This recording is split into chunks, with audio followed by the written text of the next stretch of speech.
sont venus à l'heure. Je remercie la librairie des Quatre Vents. Je remercie aussi tous mes partenaires. Je remercie Karl, qui a bien voulu faire cette introduction.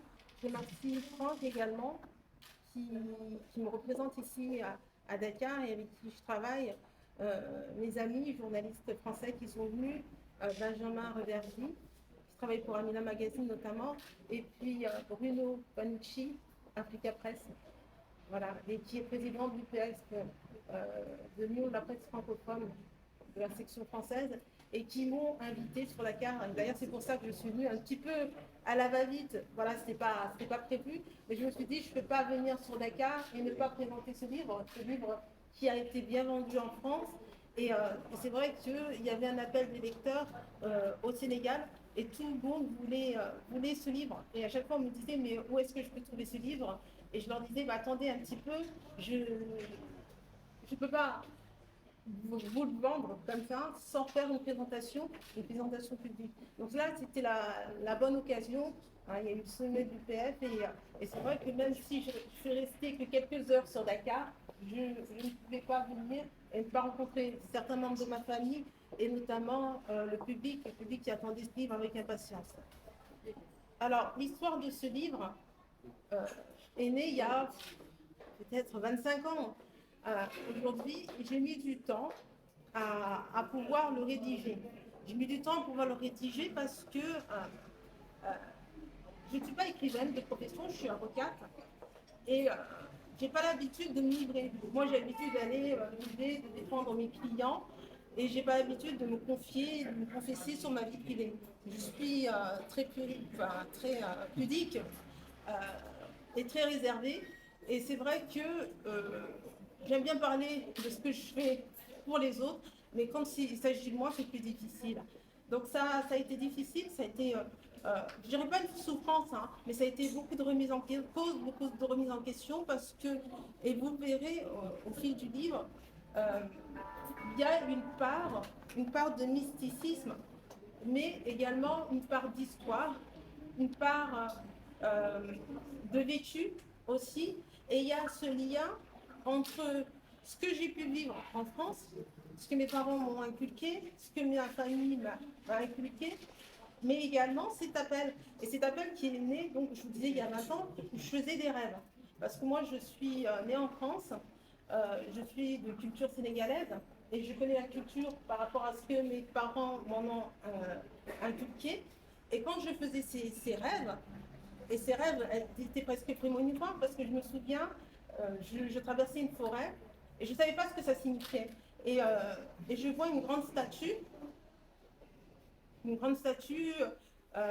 type animiste qui me parle et qui me dit: Aminata, je suis ton ancêtre, tu écriras 2 livres, dont un s'appellera Lumière. Et là, c'est le premier chapitre du livre, c'est le premier volet. Et moi, je ne comprenais pas. J'ai dit, mais qu'est-ce que c'est que cette lumière? Je ne comprenais pas. Et j'ai mis 25 ans. On va dire, j'ai mis 20 ans à comprendre ce que ça signifiait. Et donc, je suis retournée sur la terre de mes ancêtres. Alors, c'est vrai que c'est difficile parce que quand on commence un premier volet, les gens, ils lisent ça, ils se disent, moi, elle a oublié une partie de la famille. J'ai pas oublié une partie de la famille parce que je ne peux pas parler de mes tontons si je ne remonte pas à la source. Et je commence par la maman et ensuite je terminerai par mon papa. Et parce qu'il y a ce lien matriarcal et ce lien historique au Sénégal, puisque au départ, le Sénégal, c'était une société matriarcale. Société matriarcale qui est ensuite devenue patriarcale. Donc voilà un petit peu la naissance de ce livre, La petite fille de l'ombre. Pourquoi la petite fille de l'ombre? Parce que c'est l'ombre de ce grand-père qui m'a suivi ensuite toute ma vie.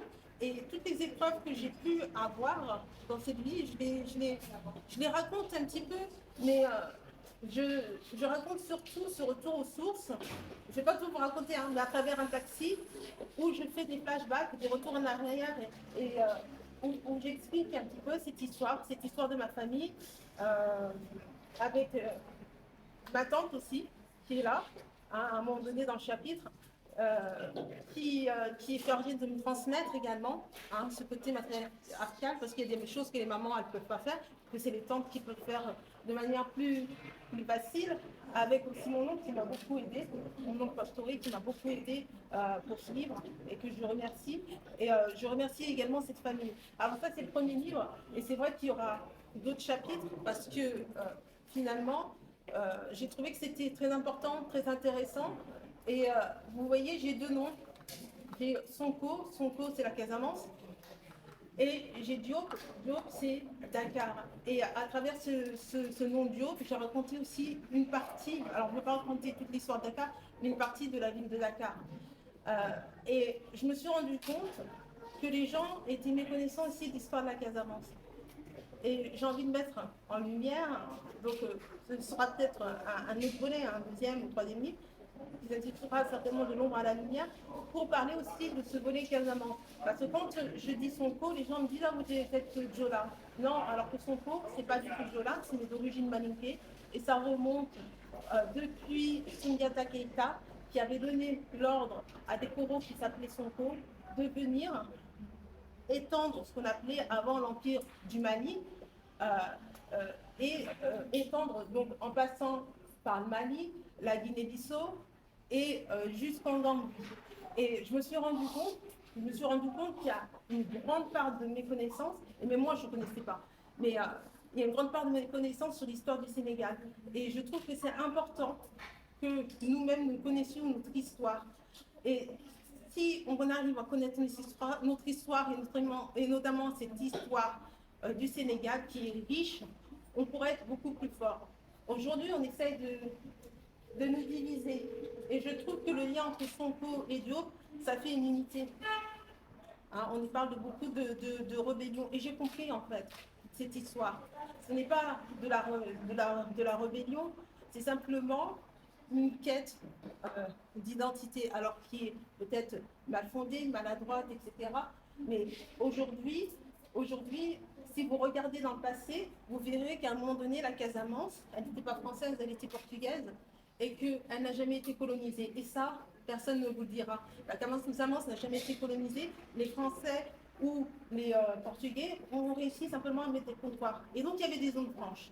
Et quand on a eu l'indépendance du Sénégal, au lieu d'appeler tous les gouverneurs, c'est-à-dire les coraux ou d'autres, qui étaient des nobles, à la table des négociations pour effectuer des traités d'indépendance, on ne les a pas appelés. Donc il est né cette frustration, cette frustration qu'on appelle aujourd'hui rébellion. Mais ce n'est pas de la rébellion, c'est simplement, à un moment donné, c'est comme si on vous dit, aujourd'hui vous êtes Corse et la France. Et ça, je trouve que c'est très bien de le connaître parce que ça vous permet de faire un link, de faire un lien et de pouvoir discuter avec chaque partie. Et je trouve que c'est très intéressant voilà, d'être ce lien aujourd'hui. Au moment où on essaye de nous diviser, je pense que nous devons nous soutenir pour pouvoir avancer dans la paix, dans l'unité de notre beau pays qu'est le Sénégal. Le Sénégal, c'est Dakar, c'est la Casamance, c'est le Nord, c'est toute une culture que nous-mêmes, nous devons nous réapproprier. Et à travers ce livre, je me suis rendu compte que c'est important de se rapproprier notre histoire. Il ne faut pas que d'autres puissent nous la rapproprier à leur manière. Parce que ce sont toujours les plus forts qui racontent, et généralement, ce n'est pas forcément vrai. Voilà ce que j'avais à dire.